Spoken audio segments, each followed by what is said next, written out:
झारखंड में कोरोना की दूसरी लहर का कप एक दिन में सबसे ज़्यादा 8 मौतें का बना रिकॉर्ड। झारखंड में कोरोना की दूसरी लहर का कप साफ देखा जा रहा है। शनिवार को अब तक का एक दिन में सबसे ज़्यादा कोरोना से मौत दर्ज की गई। राज्य में 8 लोगों की जान कोरोना से भी सबसे ज़्यादा 0.5 मौतें रांची में भी, वहीं धनबाद में 0.2 और बोकारो में 0.1 मरीज की मौत हुई।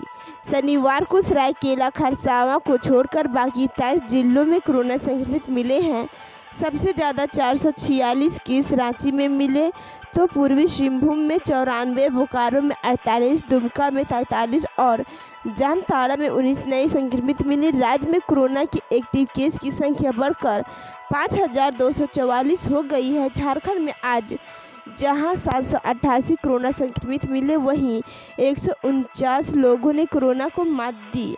राज्य में अभी तक 1,20,246 लोगों ने कोरोना को मात दी है, जबकि 1,130 लोगों ने जान कोरोना ले चुका है। राज्य में 1,27,246 लोगों को कोरोना की चपेट में आ चुके हैं। झारखंड में कोरोना की रफ्तार चिंताजनक तरीके से बढ़ रहा है, यह स्वास्थ्य विभाग का आंकड़ा बता रहा है। झारखंड में कोरोना का 60 डेज ग्रोथ रेट जहां बढ़कर दिन का रिकवरी रेट 97.7% से घटकर 94.98% हो गया है। झारखंड में लॉकडाउन की तैयारी, सीएम हेमंत सोरेन ने कही ये बात।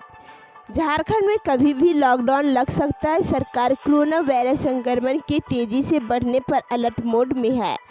जल्द ही बड़ा फैसला लिया जा सकता है। सरकार के सूत्रों की माने तो आपदा प्रबंधन की बैठक में पूरे मामले की समीक्षा के बाद सीएम लॉकडाउन लगाने पर अंतिम फैसला लेंगे। इस बीच मुख्यमंत्री हेमंत सोरेन ने कहा कि राज्य में तेजी से बढ़ रहे कोरोना वायरस संक्रमण पर सरकार की पैनी नज़र है। हम लगातार स्थितियों पर नज़र रख रहे हैं। जनहित को देखते हुए जल्द ही अहम फैसला लेंगे। झारखंड के मुख्यमंत्री हेमंत सोरेन ने राज्य में कोरोना संक्रमण के बढ़ रहे मामलों पर चिंता जताते हुए कहा कि इस पर सरकार की नज़र है। वे पूर्व विधायक विष्णु भैया के परिजनों से मुलाकात के बाद मीडिया के मुताबिक थे। गौरतलब है कि विष्णु भाई के निधन की सूचना के बाद मुख्यमंत्री उनके परिजनों को सांत्वना देने पहुंचे थे। झारखंड में कोरोना संक्रमण, मुख्यमंत्री हेमंत सोरेन ने कहा, जरूरत के अनुरूप सरकार निर्णय लेगी, लेकिन महामारी को हल्के में न ले राज्यवासी। मुख्यमंत्री हेमंत सोरेन ने कहा कि कोरोना के बढ़ते संक्रमण को देखते हुए राज्य सरकार समय और परिस्थिति के अनुरूप निर्णय लेगी। आदेश भी जारी किए जाएंगे। उन्होंने कहा कि पूरे राज्य में हर कोने पर मेरी नज़र है, लेकिन राज्यवासी इस वैश्विक महामारी को हल्के में ना ले, लेकिन लोग सरकार और प्रशासन का सहयोग करें, सरकार द्वारा जारी निर्देशों का पालन करें। मुख्यमंत्री ने कहा, कोरोना महामारी से बचाव का हथियार आम लोगों के हाथ में ही है। सरकार तो केवल मार्गदर्शन कर सकती है। मुख्यमंत्री रविवार को पूर्व विधायक विष्णु भाई को श्रद्धांजलि देने व उनके परिजनों से मिलने के बाद मीडिया से ये बात कही। उन्होंने कहा कि प्रथम चरण में जिस तरह लोगों ने संयम का परिचय दिया, उन्हें उम्मीद है कि कोरोना लहर के दूसरे चरण में सरकार को आम लोगों का उसी तरह सहयोग मिलेगा। सीएम ने कहा कि कोरोना की दूसरी लहर झारखंड में भी दस्तक दे चुकी है। हर दिन संक्रमितों की संख्या तेजी से बढ़ोतरी हो रही है। इस महामारी से बचाव को लेकर सतर्क रहे और सावधानी बरतें। टीकाकरण जरूर करवाएं। विधानसभा का घेराव कर रहे पारा शिक्षकों के लिए बुरी खबर, कटेगा एक दिन का वेतन। शिक्षकों ने जताया विरोध। राज्य के पारा शिक्षकों को मार्च माह का मानदेय का भुगतान कर दिया गया। वहीं वैसे पारा शिक्षक जो शिक्षा परियोजना के निर्देश के बाद भी विधानसभा घेराव में शामिल थे, उनका एक दिन का मानदेय काटा गया है। झारखंड एकीकृत पारा शिक्षक संघर्ष मोर्चा ने मानदेय कटौती का विरोध किया है। मोर्चा के संजय दुबे ने कहा कि पारा शिक्षक आकस्मिक अवकाश लेकर 15 से 19 मार्च तक विधानसभा घेराव में शामिल हुए थे। इसके बाद भी मानदेय काटा गया है। मार्च ने कटे हुए मानदेय की मांग की है। उल्लेखनीय है कि एकीकृत पारा शिक्षक संघर्ष मोर्चा ने अपनी मांगों को लेकर 15 से 19 मार्च तक विधानसभा का घेराव किया था। घेराव में अलग अलग दिन जिला के शिक्षक शामिल हुए थे। जैक मैट्रिक इंटर की परीक्षा पर कोरोना का साया, परीक्षा की अवधि बढ़ाई गई। अब प्रायोगिक परीक्षाएं चलेगी इतने दिनों तक।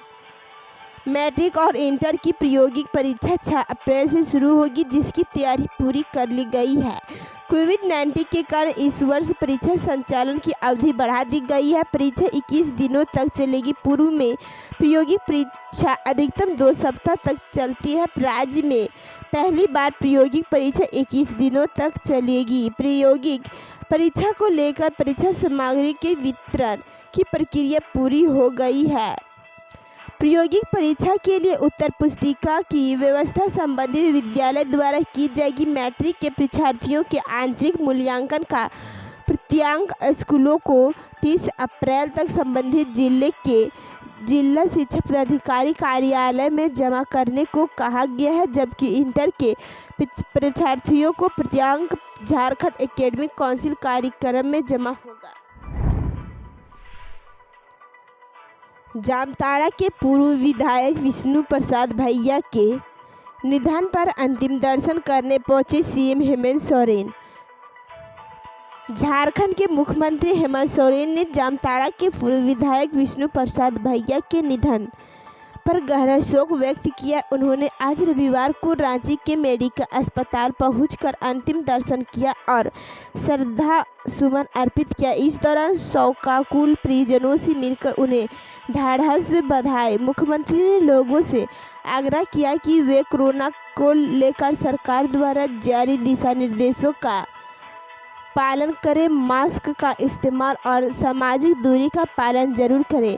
आपके सहयोग से ही कोरोना महामारी के प्रति चल रही लड़ाई जीत सकते हैं। मुख्यमंत्री हेमंत सोरेन ने कहा कि विष्णु प्रसाद भैया के साथ उनके राजनीतिक और पारिवारिक संबंध ने अपने सार्वजनिक जीवन में जिनके साथ वे खड़ा रहे, पूरी निष्ठा के साथ उनका साथ निभाया। मुख्यमंत्री ने कहा कि लोगों के सुख दुख में वे हमेशा उनके साथ खड़ा रहते थे, उनकी कमी हमेशा खेलेगी। अस्पताल में मंत्री मिथिलेश कुमार ठाकुर के अलावा दिव्यगंत विष्णु भैया की पत्नी चमेली देवी, समधी उमेश कुमार सिंह, पुत्र वधू आप्रति भैया, पुत्री सुजाता सिंह और दामाद हरि ओम सिंह समेत अन्य परिजन मौजूद थे।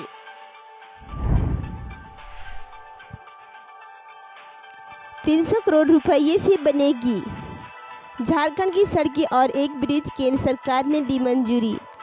केंद्र सरकार ने झारखंड में ब्रिज और सड़क निर्माण के लिए 300 करोड़ रुपये की मंजूरी दे दी है। पथ निर्माण विभाग के सचिव सुनील कुमार के अनुसार राज्य सरकार की ओर से पहले ही सेंट्रल रोड फंड के तहत बनने के लिए 391.75 करोड़ की लागत से बनने वाली 4 सड़कों और एक ब्रिज का प्रस्ताव भेजा जा चुका है। सचिव ने कहा कि केंद्रीय सड़क परिवहन एवं राजमार्ग मंत्रालय की ओर से बजट मंजूर किए जाने के बाद प्रस्तावित सड़कों और ब्रिज के निर्माण की दिशा में जल्द आगे की कार्रवाई शुरू की जाएगी। उन्होंने कहा कि इन सड़कों के बनने से आवागमन सुगम होगा, ग्रामीण क्षेत्रों में आर्थिक सहित अन्य तरह की गतिविधियां तीव्र हो सकेगी। उल्लेखनीय है कि केंद्र सरकार पेट्रोल डीजल पर जो सेस लेती है उसी के अनुरूप इंफ्रास्ट्रक्चर के निर्माण के लिए फंड देती है। स्टेट हाईवे, राष्ट्रीय राजमार्गों, मुख्य जिला सड़कों के निर्माण के लिए सेंट्रल रोड फंड की से राशि मिलती, इस राशि से ग्रामीण सड़कें नहीं बनती। ग्रामीण सड़कों के लिए केंद्र सरकार PMGS योजना के तहत फंड उपलब्ध कराती है।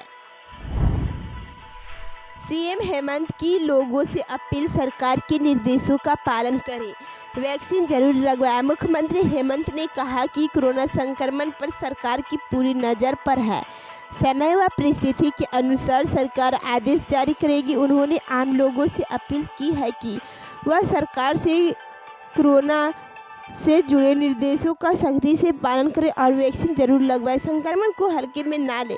उन्होंने ये बातें मेडिका अस्पताल में रविवार को मीडिया में कही। सीएम ने कहा कि कोरोना की लहर दस्तक दे चुकी है, लोग हल्के में ना लें, सरकार और प्रशासन का सहयोग करें, सरकार के दिशा निर्देशों का पालन करें। इस समस्या का समाधान अभी आम लोगों के ही हाथ में है। जिस तरह से संक्रमण के पहले चरण में लोगों ने अपनी सूझबूझ और सहनशीलता का परिचय दिया है, उसकी इसी समय भी उम्मीद है। किसान आंदोलन को धरना देने 19 को रांची आएंगे राकेश टिकैत, सिविल सोसाइटी से करेंगे संवाद। कृषि कानूनों के खिलाफ राष्ट्रव्यापी आंदोलन की अगुवाई कर रही भारतीय किसान यूनियन के नेता राजेश टिकैत 19 अप्रैल को रांची आएंगे। वे दोपहर में रांची के बुद्धिजीवियों और नागरिक समाज के प्रतिनिधियों के साथ संवाद करेंगे। इसका आयोजन प्रेस क्लब में किया गया है। टिकैत के साथ वामपंथी किसान नेता दर्शन पाल और हन्ना मुल्ला भी राजेश टिकैत के साथ आ रहे हैं। राजेश टिकैत की मौजूदगी में रांची के आसपास किसान पंचायत आयोजित करने की भी तैयारी की जा रही है। इसके लिए प्रशासन से अनुमति की दरकार है। तीनों किसान नेताओं के कार्यक्रम को सफल बनाने के लिए जिलाधिकारी संगठनों, किसान नेताओं और वामपंथियों कार्यकर्ताओं की बैठक रविवार को रखी गई। राकेश टिकैत रांची आने से एक दिन पहले आने 18 अप्रैल को जमशेदपुर आएंगे। जमशेदपुर में भी वे नागरिक समाज के साथ संवाद कर किसान कानूनों के दूरगामी प्रभाव के बारे में जानकारी देंगे। जमशेदपुर के कार्यक्रम के बाद राकेश टिकैत रांची के लिए रवाना होंगे। रांची में नागरिक समाज के साथ के अलावा राकेश टिकैत प्रमुख कार्यकर्ताओं के साथ बैठकर भी आगे की रणनीति के बारे में विचार कर सकते हैं।